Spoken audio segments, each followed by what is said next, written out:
And now, welcome to the After Show. What's today's date? 6/9/2015, Season 2. I keep forgetting to make the reference to Season 2 at the top of the show. I need to remember to do that. Yeah. Even just to make fun of ourselves for having a Season 2 on a podcast. But then again, we had more episodes than Mad Men in this season for the first season, didn't we? Didn't we have like 12 or 14 episodes? I think we're around 12, yeah. So there we go. That's a season. Shit, if Mad Men can do it, we can.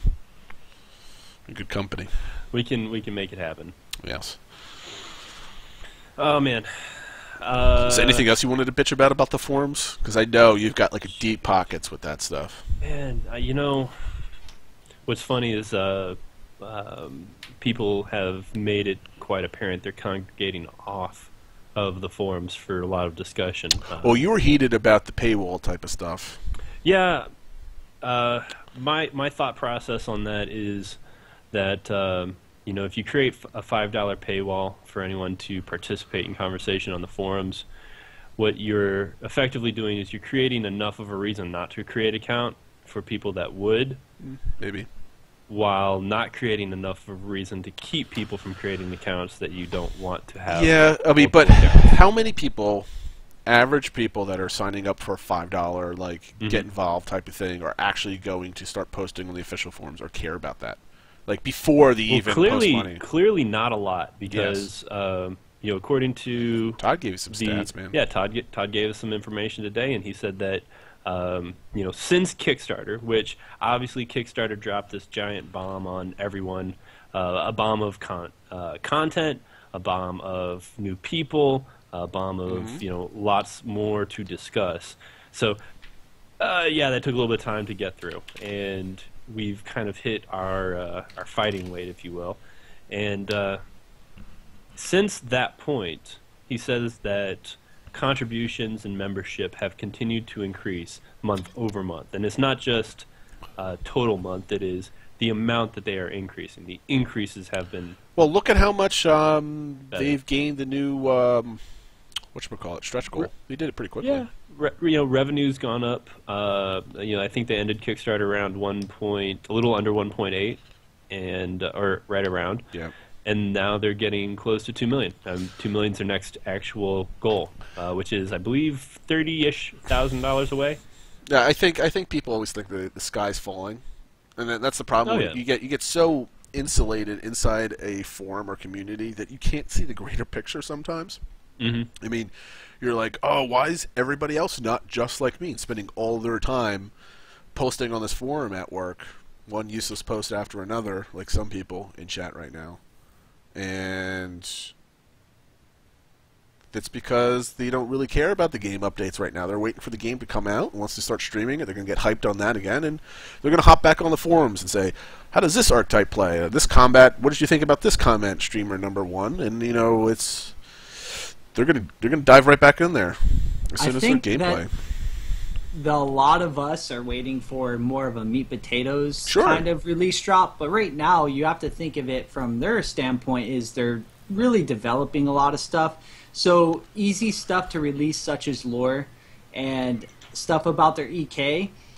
A vast majority of people that probably bought into this game care about the EK. They care about some of the lore, and some people may not agree because we're really involved with some of the other people. The was it the UO crowd, the hardcore PvPers from Shadowbane? Like across the board, we have a lot of different community people that we know of that are more involved in that stuff and may not necessarily care, but they're releasing content trying to attract different types of people. So they have their combat chat, and they put some stuff out about that, and they're trying to get some more information out there with their questions and trying to get people involved. But they're trying to hit all their types of people that are playing. And because you see that from me looking in from the outside, I can definitely see that they're going to create this game not specifically towards a hardcore PvP crowd like we all want it to be. It's going to very much be a broad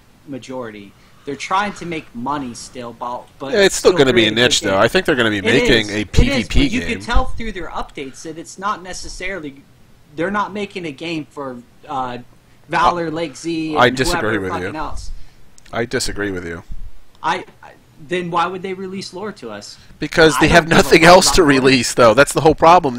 Here, from a PR standpoint, if you want to keep people interested, listen. If you want to keep people interested in the game, so they need to have content that goes out on their front page, that goes out on their Facebook page, that goes up on their Twitter.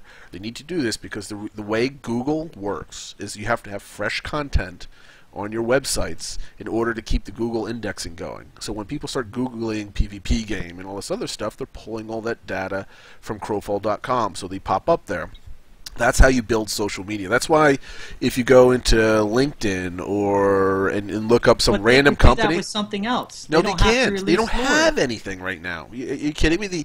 They're saving all their updates to launch all their combat stuff. They don't have they have like 3 archetypes that they're going to have available for combat testing. I guarantee you that they have new footage of some of the combat stuff that they've been working on. That's pretty close to what they're developing. Well, maybe they're polishing it up for a one release. I mean, that is like really meaty, good stuff that everybody can't wait to see. So maybe they're going to build something around that.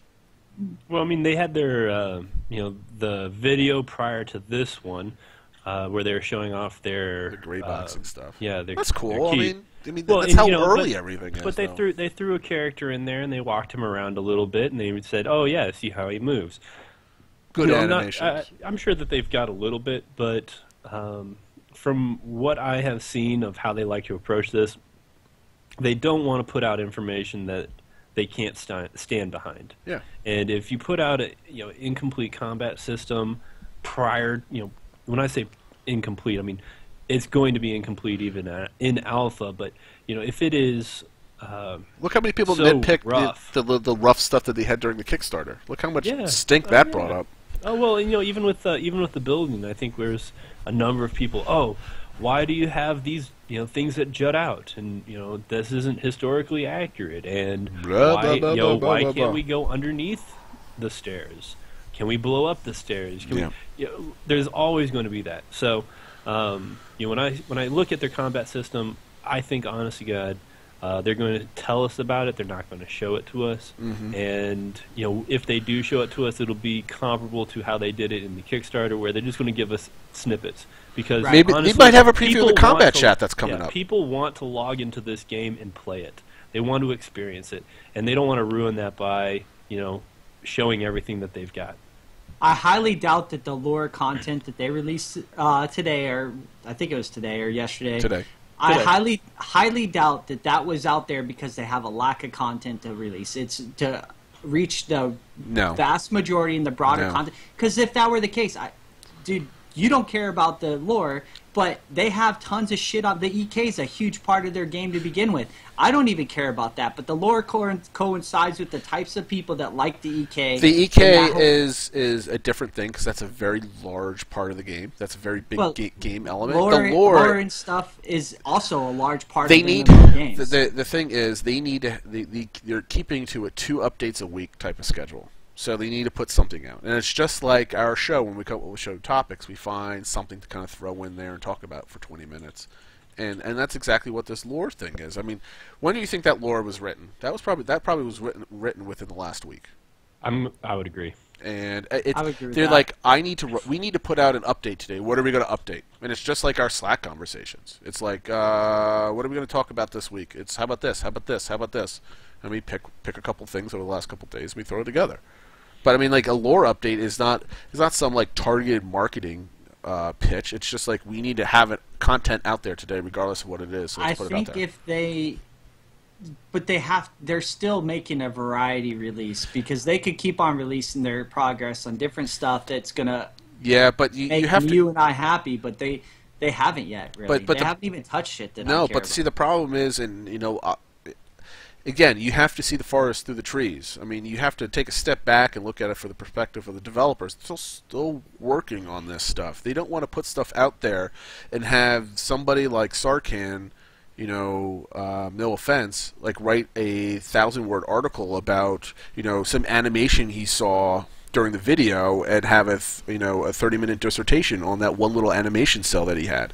Because that's going to drive developers crazy. They're like, I just spent 30 hours putting together an animation sequence and all this content, made it all pretty for you guys, and you're harping on this little thing, and you know somebody's going to do that. I agree with that. They're not going to. That's why they don't put anything out. Stuff, they have other stuff to release. Like what? Even just you're telling me that they don't have a bunch of map stuff put out on the dregs and different rule sets that they've been working on. Yeah, or but they're not finalized stuff like yet. that.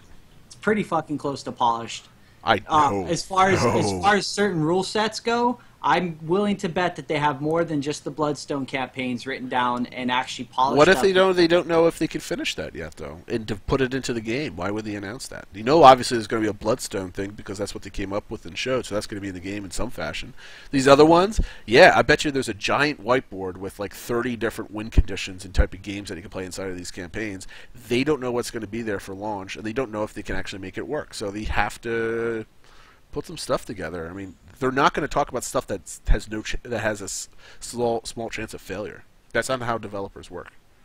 I agree with you, but I still think that the lore concept. So I guess I'm not completely agreeing with you, but I still think the lore concept was more of a targeted thing. They're trying to reach a vast majority or a broader They're fleshing it out. audience of the people that are involved in this game. Because right now, if you release content in a very niche crowd and you keep on tossing out towards that niche, you're closing your market off already. And I don't think that that's what they want to do, especially now that they're looking for investors on the outside. I think they're looking for a return.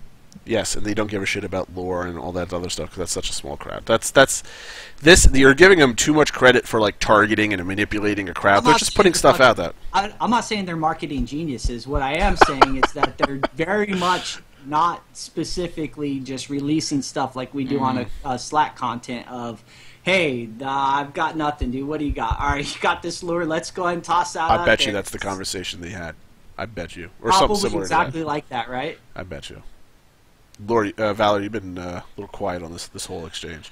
Well, I mean, who is right and who is wrong? I chimed in before, and I said that it will answer questions that you would have to answer on the forums anyway. You know what? Let it be the mortar in between the bricks. Sure. Okay. And that's really all I've got to say. I mean, that's how much I pay attention to lore. Yeah. I will probably read every piece of it because it's at amazing some point what people spend on lore. You know, like developers. Honestly, you were talking about revenue streams. Hey, Todd, write a book. Have fun with it, buddy. Yeah, I'm sure there will be a lot of people willing to buy it. The analogies of JTC. I would buy that. Gosh. Put it on toilet paper so entertaining. I can read the analogy of the day every single morning. If I could awesome. come up with an easy way to go like through all of his analogies. You're like the garlic butter sauce of my Papa John's. and by that I mean you're like the cheese and the cheese biscuits at Red Lobster. Well, I mean, like the funny part is, I thought I read a tweet somewhere from Riot just hired some writer to write lore for their game, and I'm like, that company makes way too much money if they're hiring a team of professional writers to write lore about champs that people read when the champ is released and then forget 5 minutes later. Well, there's definitely a community of people out there that care about the think would be storyline, but there's probably wildly interesting and people would really actually enjoy is if Artcraft, assuming everything plays out, hires somebody to write about what takes place on their campaigns. You get a recap of what occurred by whatever quote-unquote historian there is, and they publish that. You mean you're going to hire a writer to write about the player experience in a certain campaign? Yeah. Say, you know what? That is pie in the sky, like what the fuck, crazy shit right there. I mean, I can dig it. I mean, that's cool if they could pull it off, but like, what the fuck? And sit around and, in Colorado, smoke and talk about this subject at great length. Because I feel like this is the sort of subject you could sit there and be like, oh man, they should just like totally write about what the players did. I got nothing. You guys are I no, got nothing. so I could see that too. No, you I can't. think that they could recap some of these. I think we talked about it in the past, didn't we? Like having them do like some sort of article on like a condensed version of what happened within this campaign or whatever the case might be. Well, and not only from a news kind of thing. I'll feed you, Valor. Fuck Dragon, man. I mean, think about it. Yeah. Oh, people are saying people would do it for free. Well, yeah. Yeah, fan sites, sure. Some people, if you're on the RP server, I mean, everything else, it turns into this person versus this person, and then everyone just argues about it. But if you actually had just, hey, this is what happened, and then, after it's been published, then let everyone argue about it, that's fun. That way people can say, right. Oh, yeah, we totally did this. And when everyone's like, "Oh no, you didn't," you can say, "Well, here it is." And then they can say, "I'm going to make a Twitter account for Dragon." Sorry to cut you off, but I'm going to make a Twitter account for Dragon to update everyone about Dragon's campaign progress. And I'm pretty sure it's just going to be a copy paste of he died. It's funny. It's clever. Clever jokes. Oh man, so yeah, I think that would be fun, and I hope players do. I hope that there are some historians out there, they write this stuff, because after 3 months in a campaign, there's information there. Man, people from like Darkfall, Shadowbane, any of the old games. Hades was on earlier talking about Ultima Online. You throw in a bunch of people, they play passionately. All of this stuff happens, and then you sit here and you actually have to go back and find some of these old guard types to sit and talk to you about what took place in Ultima Online that was so awesome, and it'd be fun. I don't know that it's really been done to any concerted or organized extent. You just gave me an idea for my next website. It's going to be a website designed for the role-playing LARPers of Crowfall. It's going to be able to match them together so they can get together and LARP some more. Okay. It's not a joke. Like, I think that there's going to be the role-playing LARPers of this game. I think they're going to have a lot of fun playing it. There's those people in every game, though, if it's popular enough. Cosplay? Sure. Gonna happen. Why not? Get those high heels and wings and be that fairy assassin or whatever that class was. Fae assassin. Yes. Put my fishnets on, dude. Dye my hair purple. Oh my God, dude. Awesome. Valor's gonna be the centaur. You could buy those costumes with like the horses or whatever. Yeah. You're gonna put your face in his ass and be his hind legs. Centaur with the pole arm. I mean, that actually probably would be one of the better things to be. Centaur's ass? Yeah. Yes. Yes. Put it that way. It's like, yes, I am hung like a horse. All right. I think this is going to be the shortest after show ever. I might not even upload it to YouTube. It's been like 20 minutes. Should we end it here? Yeah, it looks like chat's died down. Who's Oz Down Under? He followed us earlier. He followed us, a new guy. Okay, cool. Welcome. New person. Welcome, and yeah, we're gonna be hanging out. Oh, we didn't bring anyone in from Gamevox. Scribble wanted to talk something about map skins or whatever, but I saw him way too late for that. With your cash shop item idea, and he was Gamma like, Wolf. We have yet to use Gamma Wolf. What's he want to talk about? I don't know. Well, why didn't you ask him? Oh, because that's your job. So the crowd or the chat like really supported me today when I was battling you, Dragon. Good. They're like, no, I totally agree with Lance, and you're a fan favorite, man. I appreciate it because Dragon's so stubborn sometimes. I'm very stubborn. I'm like always he has right. a New York hat on, so Gon was right. Like he has a New York hat on. He's gonna argue everything till he's blue in the face. Come on. Hey. That's a terrible I can't open. Oh, there it is. I'm not even from New York. What are you doing? Well, I had to ask this guy what he wants to talk about. I thought you did that already. This is your job, you know. It's all of our job. Look. All of our job. Oh, man. I'll ask him. Did you ask him? Yeah. Just being patient. What's our delay on our show, actually? I tried to set it low. I would say we're probably at the... Did we change it? I ticked off to lower it. There wasn't actually like a metric that you could change, though. Yeah. Wait, what do we want scorecards for? Who wins the battles? I guess. Like who wins the arguments of the day? I don't think anyone wins. No. When you get three guys talking about... We're talking about lore and whether or not the update matters. We all lose at this point, basically. Gamevox actually has a question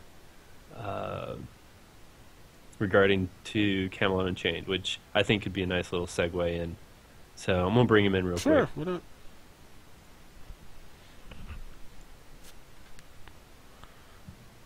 I know what his question's going to be. Yes, you can mark Camelot Unchained. Gamevox needs to make sure that his... I don't think my mic's queuing in Gamevox. Somebody tell Gamevox to make sure... Yeah, you go, Ed. Welcome. He didn't screw anything up. He reads directions. What's up, brother? Go ahead.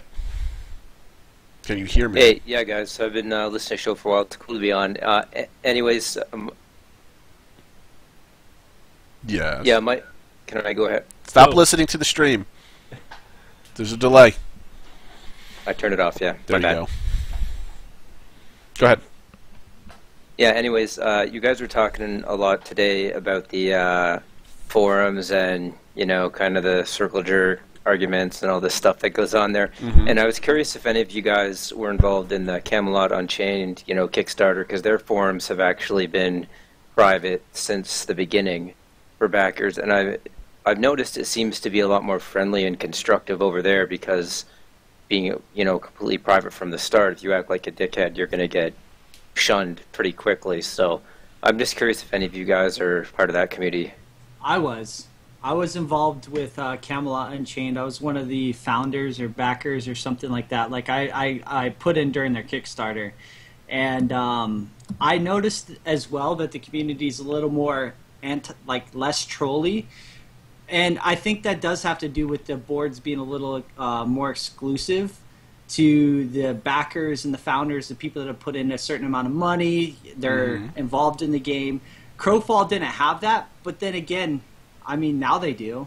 And it only costs $5 to get in to type inside the forum. So maybe from the start it would have helped, but I think right now the precedence is kind of set to where these trolls have kind of taken over the forums, and they're purposely trying to make posts to make, like, misconstrue information and get a rise out of it, is how I feel right now.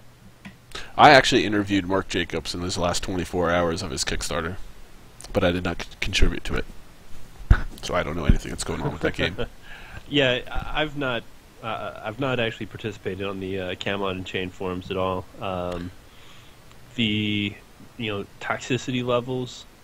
That's a good question. I would not be able to talk about it, but from what I've understood, their forums are not locked down in the well, I say that. Let me rephrase that. Their forums are restricted to only the people who are have access, I guess.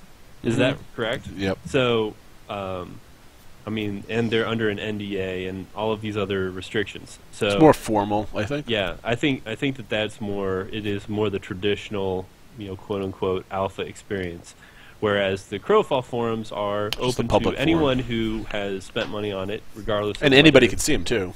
Yeah, and anyone can see them, and so I don't think that.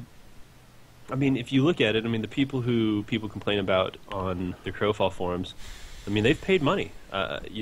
They would be the same people in existence over there. So, if there's a difference in toxicity, I don't think it necessarily has anything to do with... I don't know. Did they put down like the ban hammer on a lot of people or they whatever at the very beginning?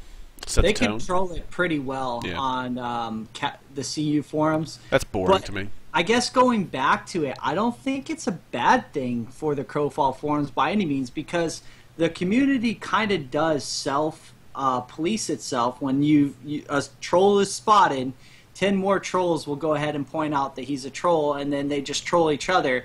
The white knight effect. The good conversations and topics generally get really good responses, and you can grab a lot of good information. You do have to sift through some of the pointless stuff, but there is some good stuff that happens. So I don't think that it's a big deal, and I don't think that it's going to hurt Crowfall by any means. But I would agree that it is a little bit more controlled in CU. Weren't they farther along in development by the end of their Kickstarter too, compared to Crowfall? Well, Kickstarter ended what, last year? No, that was around probably 4 months after Guild Wars 2 released, somewhere around that time. Oh wow, really? Yeah. So 2 years ago? Gamma, do you follow Camelot Unchained? Not super closely, but I'll look it up right now. That's actually a good question. I know that LOTD has a lot of people who are looking at Camelot Unchained as well, quite closely. But, I'm not a fan of the game. For me, I just the Dying Worlds appeals to me a lot more than the persistent experience. It's all about the combat and the combat sequences. Because when I interviewed Mark Jacobs, he said we're going to have hot bars, we're going to have lots of them, and lots of cool abilities. And I'm like, nah, I don't need any more tab target, EQ2 style combat. It's not for me. Yeah, that's how I felt too. And that's basically it. It had nothing to do with anything else other than that. It was just like, I don't need that gameplay. It's standard tab target. You might want to look at the skill crafting system though, because it's actually pretty in depth. I saw it. It's interesting. I wish other games had that, but the game is going to be good. It's going to reach out to a different crowd. A lot of people have been looking for tri-realm, old school PvP for a really long time. I think the last the diehards that love that kind of stuff in LOTD, the last time they got a good taste of that was it Dark Age of Camelot? And now that they're making the Camelot Unchained, it's bringing back that old tri-realm PvP stuff, and they have a lot of the new style mechanics put in with some old. And I think that it has a great place within the game, or within our industry right now. It's just not exactly my cup of tea, but I do think that. We're going off topic a little bit from your question, but I think CU has its spot, and it's going to do pretty well. May 2nd, 2013, that's when it was funded. There you go. That's when it finished. So that's a long time ago. 2 years ago in a month. Wow. I think we're gonna close up shop here on the after show. Gamma, thanks for coming in. Make sure you come in next week. We always appreciate people's comments. Call in during the show if you want to talk about anything that's on topic or anything you want during the after show. Young Wage came in earlier during the show, but I didn't get to him, and now he's on there again. But he has to wait for next week because it's time for us to go play video games. And we'll see you next week, guys. We appreciate everybody, and make sure you follow us on all the different buttons, and we'll go from there. Catch you later, guys. Thanks. See you guys. Thanks later. Peace, guys.